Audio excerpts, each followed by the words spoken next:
ही एक तब्दीली न्यूयॉर्क में भी हुई है। Yes. उस हवाले से आपको बता देते हैं कि जनाब ट्रंप हुकूमत को बड़ा झटका लगा है और पहली बार न्यूयॉर्क का कोई मुस्लिम मेयर मुंतखब हुआ है। जी।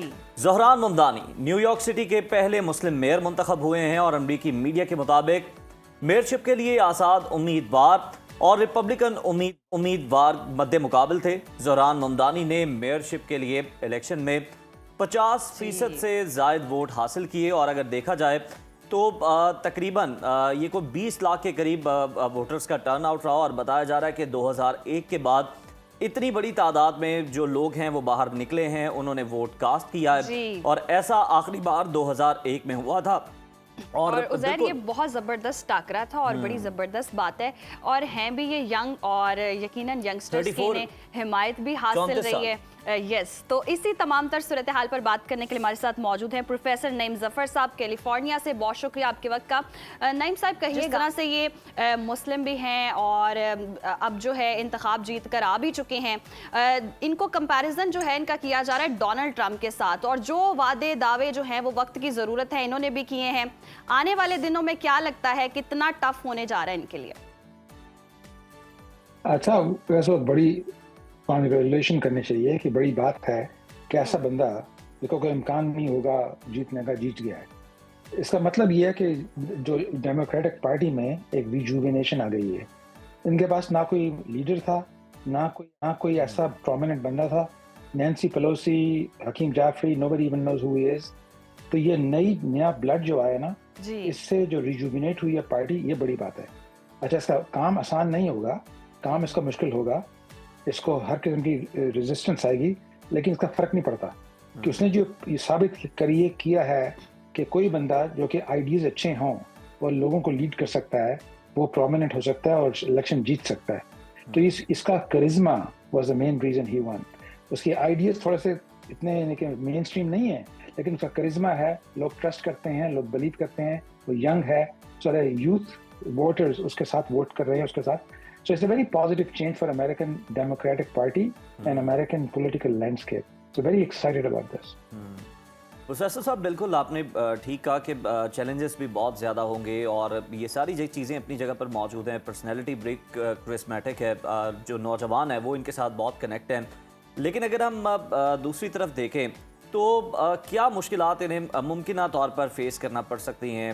ज़रा बताइएगा कि न्यूयॉर्क के सेटअप के अंदर जब आप मेयर हैं तो किस तरह से फिर वो फंडिंग जो है वो रोकी जा सकती है किसी को तंग करने के लिए या किसी को जिच करने के लिए, या फिर इस तरह का कोई मसला मसाइल जो मुश्किल है वो पेश नहीं आती और आप लोगों को बड़े अच्छे तरीके से सर्व कर सकते हैं स्मूथली? स्मूथली तो नहीं कर सकते, लेकिन वो सर्व करने की भी कोशिश करेंगे। जो उसने जितने प्रॉमिस किए थे उसमें 10%, 20% भी अगर पूरे हो गए तो बड़ी बात है। लेकिन डोनाल्ड ट्रंप उसके खिलाफ बातें करेगा और जो मजीद जो एस्टेब्लिश लोग हैं उसके खिलाफ बातें करेंगे, गलत आदमी है, यहाँ नहीं, इसका ये भी ऑब्जेक्शन है, यहाँ पैदा नहीं हुआ था, ये है वो है। तो रेसिस्ट बातें होंगी, लेकिन उसके लिए इट्स नॉट ए नेगेटिव, उसका प्रोफाइल बढ़ता जाएगा। जितना डोनाल्ड ट्रंप उसके बारे में नेगेटिव बात करेगा उतना वो न्यूज़ में नोटिस होगा, उतना मजीद मशहूर हो जाएगा। तो जो मशहूर होगा मुख्तलिफ स्टेट्स में भी लोग जो हैं अगले इमिग्रेंट्स हैं और जो स्मार्ट लोग हैं वो रिजुविनेट हो जाएंगे। तो इससे एक this starts off a revolution कि if person like Mamdani can be elected तो हम भी शायद इलेक्ट हो सकें। अब और भी हो रहे हैं, जैसे ये जो है पाकिस्तानी मुस्लिम जो है इमिग्रेंट वर्जीनिया में लेफ्टिनेंट गवर्नर जो इलेक्ट हुई हैं। So that's another example कि लोग गजाला Hashmi that's an unlikely candidate. तो आई थिंक इसमें थोड़ी सी शिफ्ट आ गया अमेरिकन पॉलिटिकल पॉलिसी में, जिसमें हम ऑप्टिमिस्टिक होना चाहिए हम सबको। यकीनन नईम साहब, एक पॉलिसी शिफ्ट भी आया है, पैराडाइम शिफ्ट भी कहा जा रहा है इसको। और जिस तरह की सूरत हाल में हम देख रहे हैं कि ये इंतखाब होता है, सरवाइव करना पे अब यकीनन बात शुरू हो चुकी है, क्योंकि डोनाल्ड ट्रंप ने इनकी मुखालिफत की है और बातें कर देना आसान है। और जितनी बड़ी बड़ी ने बातें की, अगर नेतन्याहू की बात करें, उन्होंने कहा यहाँ आते हैं तो इनको मैं गिरफ्तार करवा लूँगा, जिस तरह की सूरत हाल बनी है, तो इतने वादे दावे कर देना और बाद में उन पर इम्प्लीमेंटेशन करवाना, ये कितना बड़ा मुश्किल टास्क है? मुश्किल टास्क होगा भी नहीं, लेकिन नेतन्याहू को उसके पास उसकी पावर नहीं है अरेस्ट करने की। वो तो बातें होती हैं टू रैली द ट्रूप्स, वो बातें उसने करने से मुस्लिम वोट उसका ज़्यादा सॉलिडिफाई किया उसने, तो वो नहीं कर सकता। लोग ये पॉलिटिशियन आपको पता है ये बातें ज्यादा करते हैं, उसमें से आधी बातें कोई पूरी हो भी नहीं सकती। तो वही वो स्लोगन था, उसको आप वर्ड बाय वर्ड उसको इंटरप्रेट ना करें, आप इंटरप्रेट करें कि डायरेक्शन क्या है। Can you stand against the administration and still win? Yes, that's what he proved. Can you be immigrant जो कि यहाँ पैदा ना हुआ हो और उसके फिर भी आप विन कर सकते हैं? उसने प्रूव किया, हाँ कर सकते हैं। तो जैसे बराक ओबामा जब इलेक्ट हुआ था तो किसी को लोगों को याद नहीं था कि काला बंदा यहाँ इलेक्ट हो सकता president. So it was a sea change. तो जो ममदानी ने किया है it's a bit of a sea change. जो बातें प्रॉमिस किया था उसकी आप फिक्र मत करें, उसमें से आधी बातें होंगी भी नहीं, जिक्र भी नहीं करेंगे आधी बातों का, आधी बातें हो जाएंगी। बिल्कुल ठीक है प्रोफेसर साहब, जिस तरह से हम कह रहे हैं कि ये बड़ा गैर मुतवक्के था कि वो इस तरह से मुंतखब हो गए हैं और पहला न्यूयॉर्क का मुस्लिम मेयर जो है वो मुंतखब हुआ सर, लेकिन कहीं ना कहीं ये देखा जाए तो इनकी कैंपेन भी जो थी वो बड़ा भरपूर थी। हमने देखा कि किस तरह नौजवानों के साथ इन्होंने मोबिलाइज किया और फिर उसके बाद माइंड्स को ये चेंज करने में कामयाब हुए हैं। तो इस चीज़ का क्रेडिट तो इन्हें जाता है।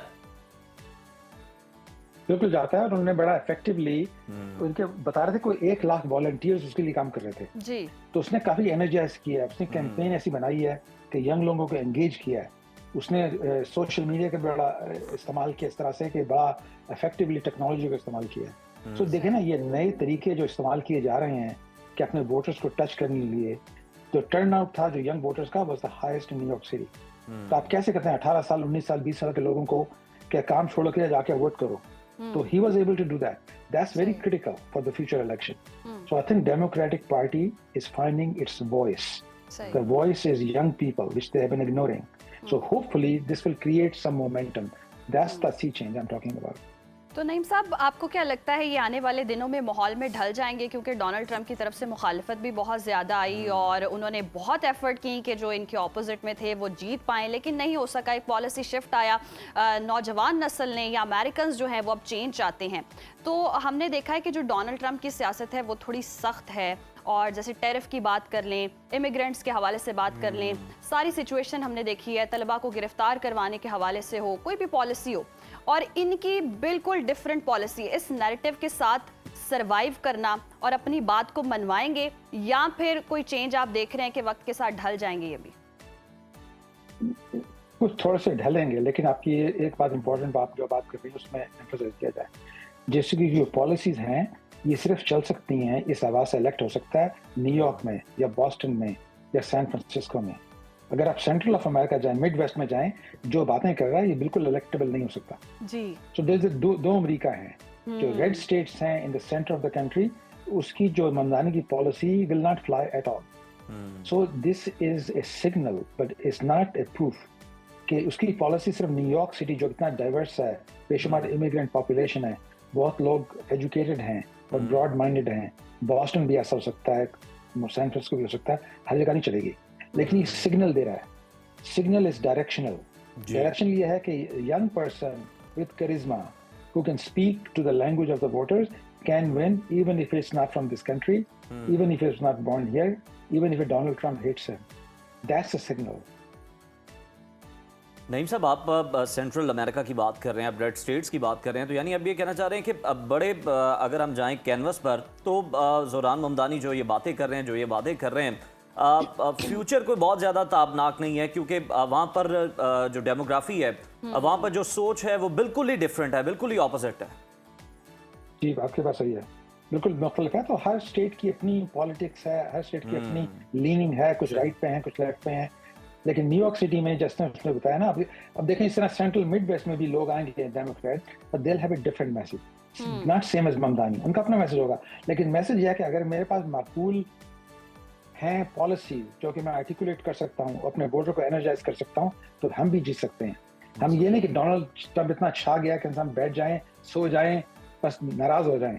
एंगेज करो, वोटर्स को एंगेज करो, बातें करो, बातें करो उनसे रेजोनेट करती हूँ। ये प्रूव किया है ममदानी ने आज। बिल्कुल ये प्रूव किया। नईम साहब, इस पर भी कमेंट कर दीजिएगा लास्टली कि सर आप नहीं समझते कि कहीं ना कहीं ये प्रो फ़लस्तीनी बयानिए की भी, नैरेटिव की भी एक तरह से जीत है, क्योंकि अमेरिका में भी बड़े पैमाने पर लोग निकले थे, स्टूडेंट्स निकले थे, एहतजाज किया था इसराइल के खिलाफ, फ़लस्तीनियों के हक़ में, और ममदानी का जो नैरेटिव है वो शुरू से ही सबको पता है कि वो फ़लस्तीन के हक़ में हमेशा बड़े स्पोकन रहे हैं, बड़े खुलकर बात करते रहे हैं, तो कहीं ना कहीं ये उनकी भी जीत है।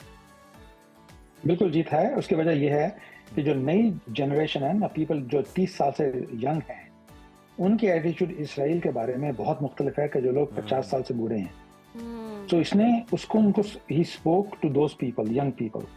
यंग पीपल जितना प्रोटेस्ट हुए थे यूनिवर्सिटियों में, जैसे ममदानी ने बातें की थी, वो इतने प्रो इजराइल नहीं है जितने उनके माँ बाप थे।